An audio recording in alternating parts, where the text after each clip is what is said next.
एका गावामध्ये मोहन नावाचा एक गरीब माणूस आपल्या बायको राधा बरोबर एका तुटलेल्या झोपडीमध्ये राहायचा. मोहन गावामध्ये सगळ्यात जास्त धनवान आणि क्रूर व्यक्ती भीमाच्या हवेलीमध्ये साफसफाईचं काम करायचा.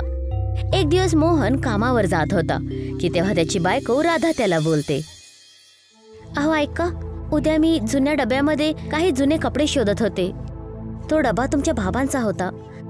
मला त्या डब्यामध्ये एक कागद मिळाला आहे आणि त्या कागदाने मला एकदम आश्चर्यचकित केलं आहे. दाखव, मला सुद्धा दाखव. असा कोणता कागद आहे ज्याने तुला आश्चर्यामध्ये टाकलं? राधा तो कागद मोहनच्या हातामध्ये देते आणि बोलते, ह्यामध्ये तुमच्या बाबांचं नाव लिहिलेलं आहे आणि तुम्ही भीमाच्या हवेलीवर जे काम करता ह्यामध्ये त्या हवेलीचा नकाशा पण बनलेला आहे. मोहन त्या कागदाला वाचतो आणि आश्चर्याने बोलतो, राधा, ह्या कागदाच्या अनुसार तर वडील आपले भीमसिंहच्या हवेलीचे मालक आहेत. असं कसं होऊ शकतं? मी हा कागद सरपंचजींना दाखवतो.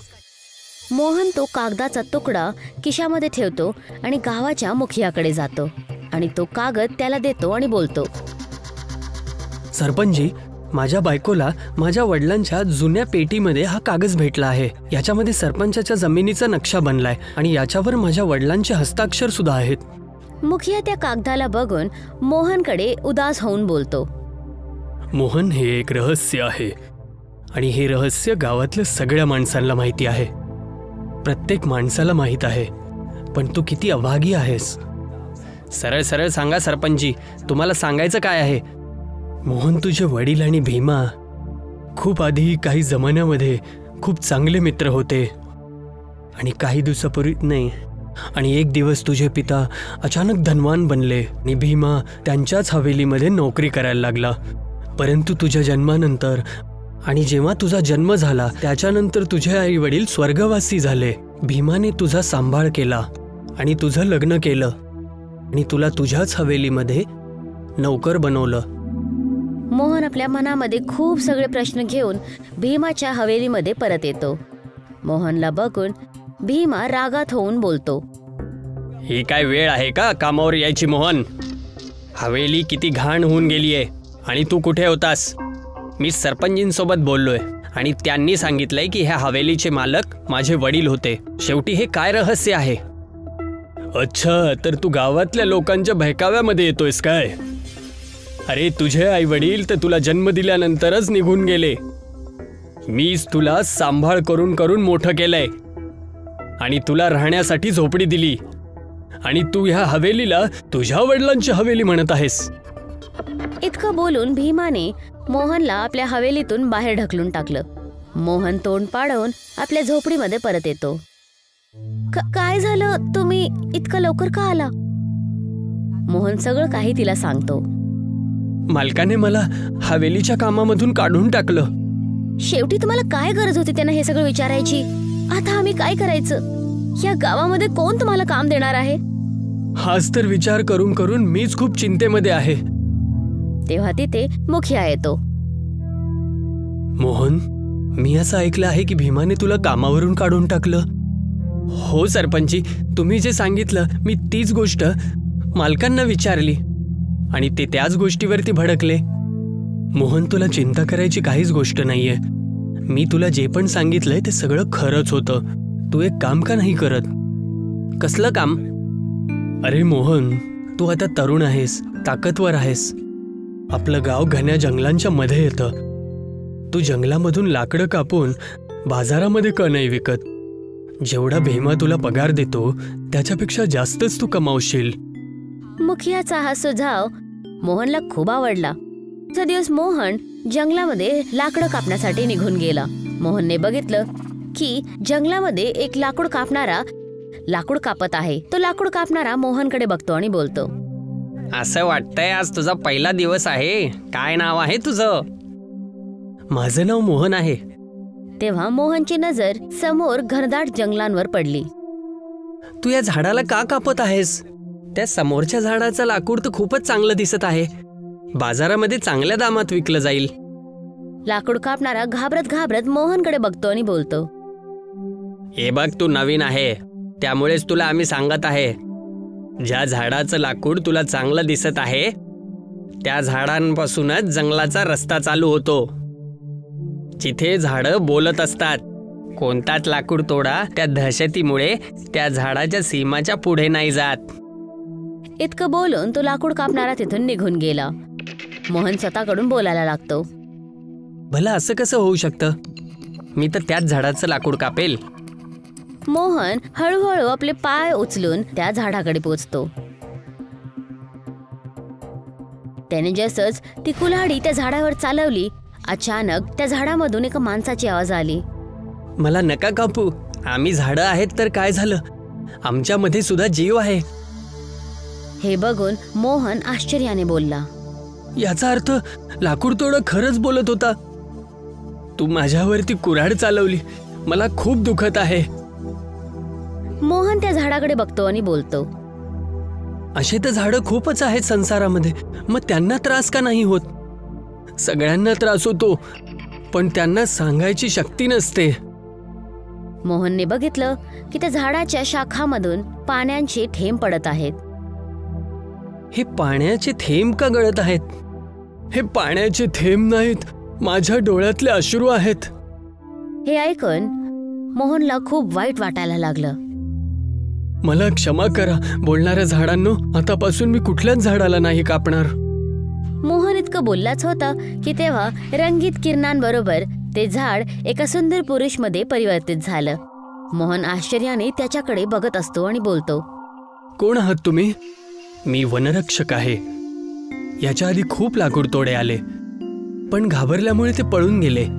पण तू दुसरा असं लाकूड तोडा आहे, ज्याच्या मनामध्ये झाडांबद्दल प्रेम आहे. तर मग पहिला लाकूड तोडा कोण होता? तुझे वडील. मी तुला ओळखतो, चल माझ्यासोबत, मी तुला काही दाखवू इच्छितो. वनरक्षक मोहनला त्या जंगलाच्या आत घेऊन जातो. जंगलाच्या आतला दृश्य पाहून मोहनचे डोळे आश्चर्याने मोठे मोठे होतात. मोहन बघतो की त्या जंगलाच्या झाडांवर फळं आणि पानांच्या जागेटी खूप सुंदर सुंदर भांडी लागलेली आहेत. हे तर खूपच वेगळं जंगल आहे. या झाडांवरती तर पानं आणि फुलांच्या ऐवजी भांडे उगवत आहेत. तू एकदम बरोबर बोलत आहेस. हे एकदम जादूच्या भांड्यांचं जंगल आहे. खूप वर्षांपूर्वी तुझे वडील या जंगलात आले होते आणि मी त्यांना एक जादूचं भांड दिलं होतं भेट स्वरूपात.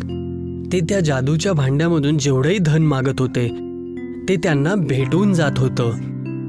त्या जादूच्या भांड्यामुळे ते खूप श्रीमंत माणूस झाले. श्रीमंत झाल्यानंतर त्यांनी गावातल्या व्यक्तींची मदत करायचंही ठरवलं होतं. आणि हीच ती गोष्ट ती त्यांचा मित्र भीमाला बिलकुल आवडली नाही.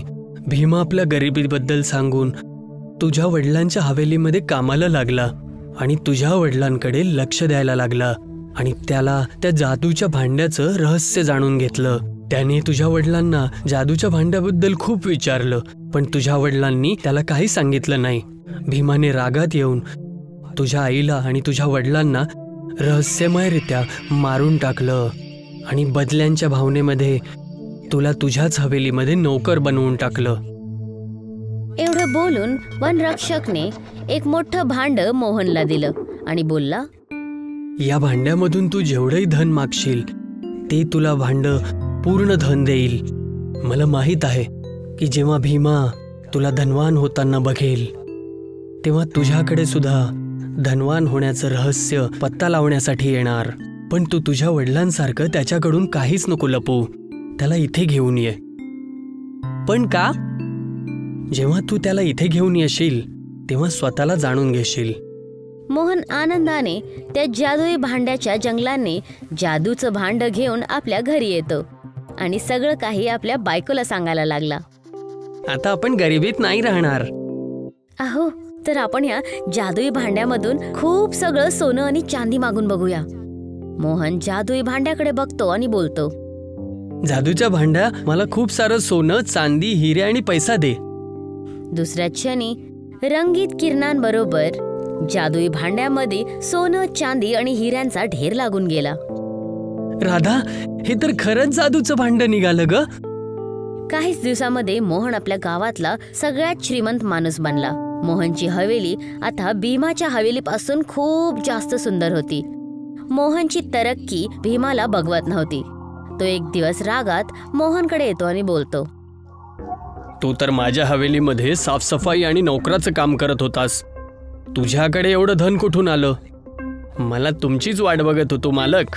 खरं तर माझ्याकडे एक जादूचं भांडं आहे, ज्याच्यामधून मला जेवढं पाहिजे तेवढं सोनं चांदी हिरे मागेल तेवढं भेटून जातं. जर तुम्हाला वाटत असेल की तुमच्याकडे पण एवढंच धन असो, तर मग तुम्हाला माझ्यासोबत जादूच्या जंगलामध्ये यावं लागेल. भीमा हसत हसत मोहनला बोलतो, तू तुझ्या पितासारखा मूर्ख नाहीयेस. त्याच्याकडे पण एक रहस्यमयी भांडं होतं आणि मी त्याला विचारलं पण होतं की शेवटी त्याला ते भांडं कुठून भेटलं, पण त्याने मला ते सांगितलंच नाही. तुम्ही एकदम बरोबर बोलले. चला माझ्यासोबत. काही क्षणांमध्ये मोहन भीमाला जादुई भांड्याच्या जंगलामध्ये घेऊन गेला. भीमा त्या जंगलाला बघून आश्चर्याने बोलतो, हे तर खूपच वेगळंच जंगल आहे. तेव्हा रंगीत प्रकाशाबरोबर तिथे वनरक्षक प्रकट होतो आणि रागात भीमकडे बघतो आणि बोलतो, तू इथे आला आहेस, पण आता तू कधीच वापस नाही जाणार. या जादूच्या जंगलामध्ये जेवढेही भांडे लटकलेले आहेत त्यामधले काही उगवलेले जादूचे भांडे आहेत आणि काही जे मनुष्य आहेत ज्यांच्यामध्ये लालच आणि ईर्ष्या भरलेली होती. तू मोहनच्या आईवडिलांची हत्या करून मोहनकडून त्याचं लहानपण काढून घेतलंस. तुला त्याची शिक्षा जरूर भेटणार. तुला याबद्दल कसं काय माहिती? कारण मीच तो वनरक्षक आहे ज्याने मोहनच्या वडिलांना तो जादूचं भांडं दिलं होतं. मला माहीत होतं मोहन एक ना एक दिवस या जंगलामध्ये वापस येईलच आणि मी त्याच्याकडूनच त्याच्या पित्याच्या हत्याराला इथे घेऊन येईल आणि त्याला शिक्षा देईल. आता तू तुझं पूर्ण जीवन याच जादूच्या जंगलामध्ये घालवशील आणि भांडं बनून लटकत राहशील. अचानक वनरक्षकच्या डोळ्यामधून रंगीत प्रकाश निघायला लागला आणि भीमा भांड बनून एका झाडावर लटकू लागला. वनरक्षक हसत हसत मोहनला बोलतो, तुझ्या आई वडिलांच्या हत्याराला शिक्षा भेटली आहे.